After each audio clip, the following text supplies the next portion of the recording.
भारत में 400 से भी ज्यादा छोटी बड़ी नदियां बहती हैं। देश भर में बहने वाली इन नदियों की कुछ न कुछ खासियत है, लेकिन आज हम आपको एक ऐसी नदी के बारे में बताने जा रहे हैं जो सोने की नदी कही जाती है। जी हाँ, यहाँ पानी में सोना मिलता है।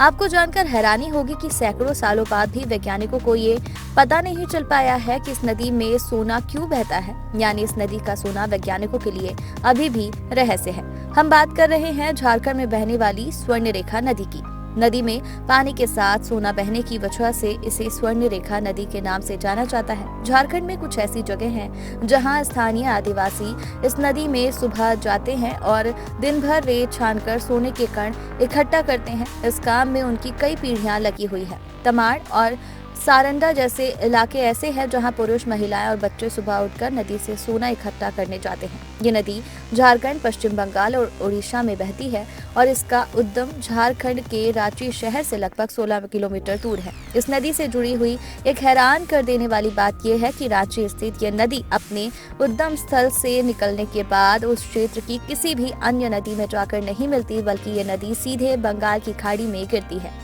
मीडिया रिपोर्ट्स के मुताबिक यहाँ रिसर्च कर चुके कई भूवैज्ञानिकों का मानना है कि नदी चट्टानों से होकर आगे बढ़ती है। इस वजह से इसमें सोने के कण आ जाते हैं। हालांकि इस बात में कितनी सच्चाई है, इस बात का पता आज तक नहीं चल सका। स्वर्ण रेखा की एक सहायक नदी करकरी की रेत में भी सोने के कण मिलते हैं, जबकि कुछ लोगों का ये भी कहना है कि स्वर्ण रेखा नदी में जो सोने के कण पाए जाते हैं वो करकरी नदी से बहकर ही आते हैं।